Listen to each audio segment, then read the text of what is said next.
Happy Valentine's Day and welcome to Houston Life. I'm Jennifer Broom. Hello, Jennifer. Hello, everyone. Derek Shore. I'm Derek Shore. Today we're celebrating love. It is that special time of year when restaurants double their prices and when the store shelves are overstocked with the heart-shaped boxes of chocolates that are not tacky at all. I can seriously feel the romance coming from you right now. You know, why go all out for just one day when instead you could spread the love 365 days of the year?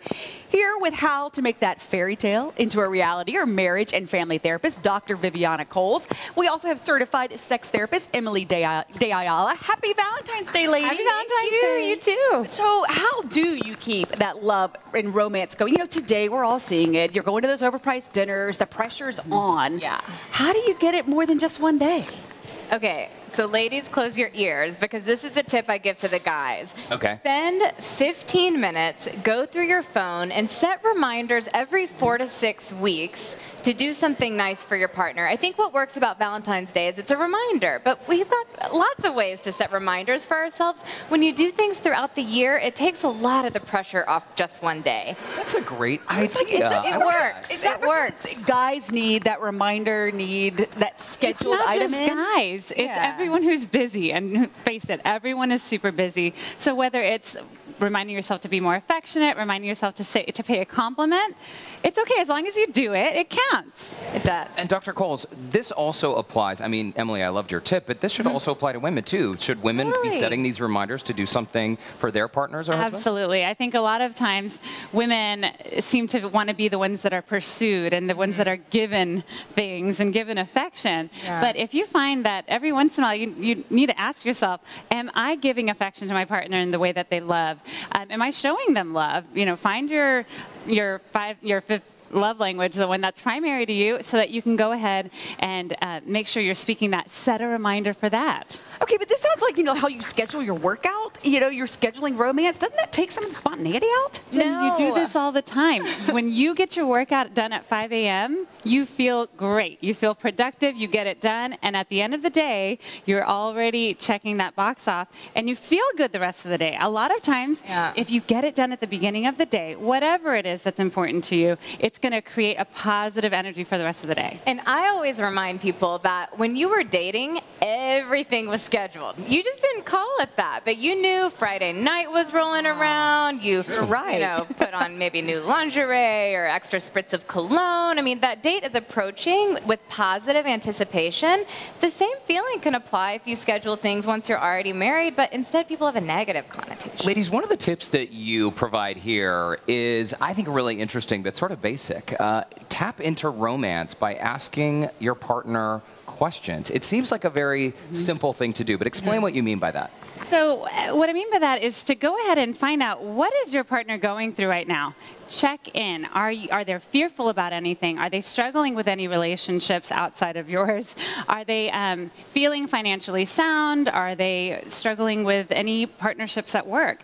All of that is really important to know. It makes them feel like you care, and it also helps you to know what to follow up with later on. But aren't you going to make your partner suspicious if you all of a sudden start asking a lot of questions? Well, start showering them with all this kind of better love. late than never. Spread it out. I agree Maybe with I'm just that. a skeptical one right now. Please, pessimist Jennifer Broom. This would be why I'm not in a relationship. So No, I do think, but it amazes me how many of my clients want their partner to be a mind reader. And we're not mind readers. I mean, it's like people have no problem maybe voicing their opinion about, I'd rather eat more Italian or Mexican food. But when it comes to I want more of in a relationship, people go quiet.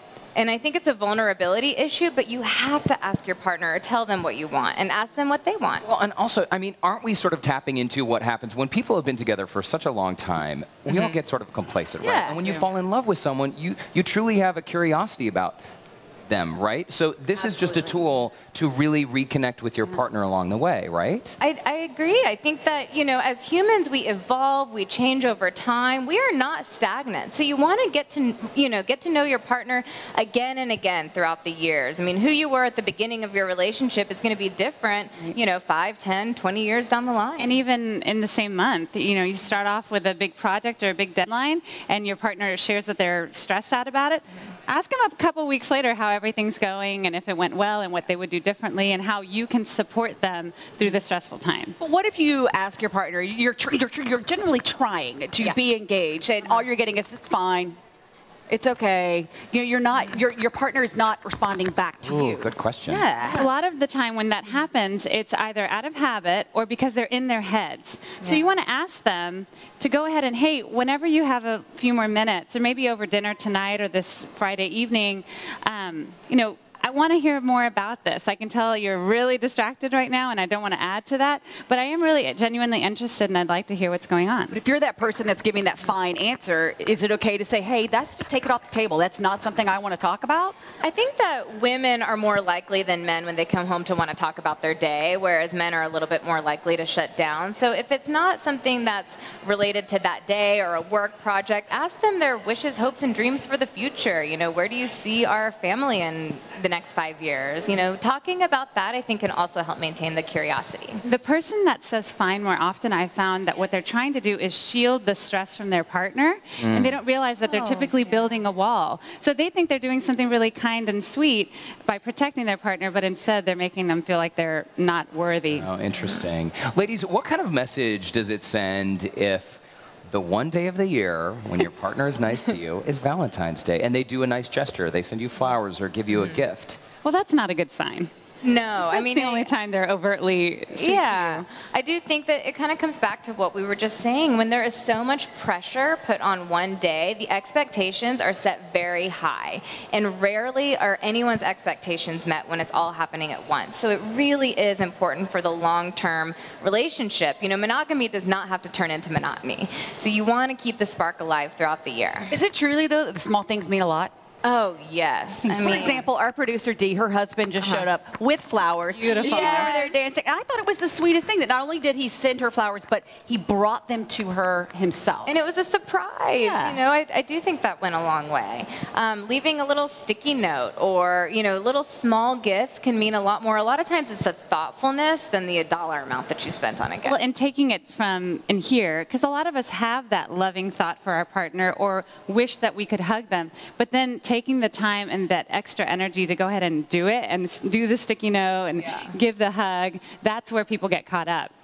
Okay, after the break, we're going to talk a little more about sex, but I want to just very briefly, we're almost out of time, I want to ask you about sex, because it seems like Valentine's Day, there is a ton of pressure that Valentine's Day is going to be like the most magical night of the year. That is maybe not such a good thing to put so much pressure on sex? Okay, two things. One, sex is not better when it's rare. You have to practice. So I really enjoy dancing. When I go out dancing, I usually end up dancing with some of the same partners because we've learned the way each other move. There's anticipation. You kind of get lost when you know what to expect in your partner. You're more easily able to get lost in it. The same thing applies to sex. So it's important to have it often so that you can learn. Okay, and on that note, let's save it for the next segment. Married people have more sex than single people. It is shows.